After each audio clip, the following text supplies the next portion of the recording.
Hey, what's going on, guys? Today I'll be talking about 5 NFL teams that were bad in 2024, but could be good in 2025. This on another episode of... At number 5, we have the Arizona Cardinals. Now, the Arizona Cardinals, their record in 2024 was a simple 8-9, and honestly, they addressed a lot of the reasons they were 8-9 in 2024. They basically used all the draft picks on the defense, and they worked to build up that team into something that might be able to compete for a potential wild card slot in 2025. I think the top of the division for them is out of reach, but I think as long as their plan to rebuild that defense and make it better pans out, they could very well find themselves in the wild card in 2025. At number 4, we have the Dallas Cowboys. Now, the Dallas Cowboys, they suffered an injury to Dak in 2024, and that derailed their season, which was already off to a bad start. And while I don't think the Dallas Cowboys have improved all that much from 2024, the fact that Dak will be healthy in 2025 gives them a shot of making the playoffs. The Giants will still be the bottom of that division, and they'll be competing with the Eagles and the Commanders for the top of the division, which the Cowboys are the weakest team of those three, but given that they had a bad record, their schedule should be a little bit easier than both the Commanders and the Eagles, and under the right circumstances, I could see them breaking into the wild card.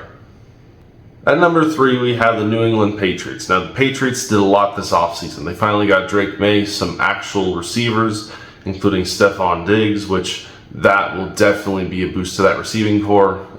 He should still be elite. He had a down year because of injuries with the Texans, but Diggs is a good receiver, and Drake May will benefit from him being on the team. Additionally, they brought in good pieces on defense. They brought in Milton Williams from the Eagles, and in the draft, they got Will Campbell to protect Drake May on the O-line, which, if everything they did in this offseason pans out, the Patriots should be able to contend to be second in the AFC East. The Jets and Dolphins both are questionable on how good they will be in 2025, and the Patriots could benefit from this and see themselves rocket into that void that the Dolphins specifically have left open with their inconsistency and chaos. I don't think the Patriots are ready yet to overcome the Bills. Of course, maybe they are, but I just don't see it yet. The Bills are still top of that division, so the Patriots, I think, could, if everything pans out for them, take a wild card spot in the AFC.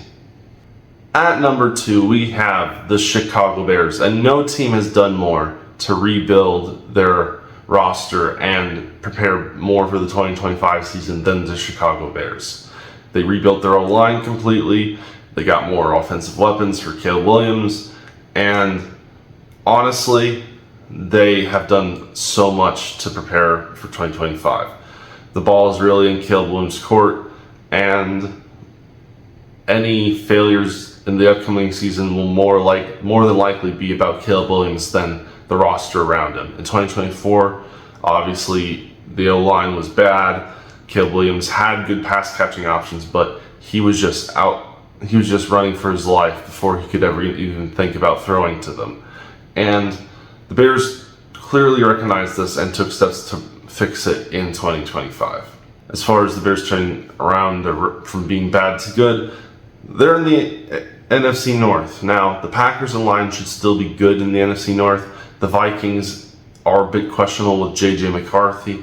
So where do the Bears stack up in the AFC North? Well, the Lions and Packers should still be pretty good. And I'm not sure if the Bears are ready yet to be able to beat either the Bears or the Lions, but there's a possibility there.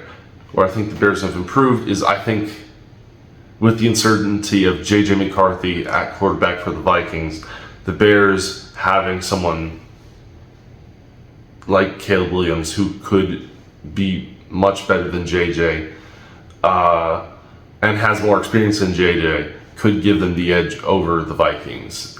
And the Bears roster is too good to have a bad losing season again. So while I don't necessarily know if the Bears would be good enough to make the playoffs, I feel like their record will massively improve compared to years past and potentially have a winning season, which, if they're having a winning season, that's usually good enough in the current NFC to sneak into a late, one of the last two wildcard spots. And finally, we have number 1, the Atlanta Falcons. And the Falcons, after the Kirk Cousins debacle, have put in Michael Penix Jr. and he has looked decent in the few times he's been on the field. Now, the Falcons have a lot of great offensive talent around them, from Bijan Robinson to Kyle Pitts to their receiving core.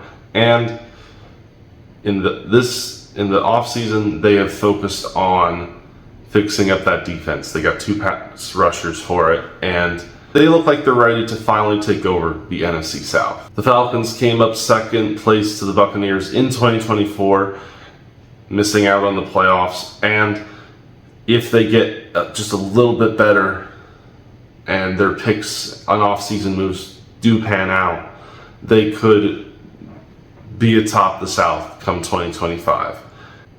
With that being said, guys, please like, share, subscribe down below, and comment what you think.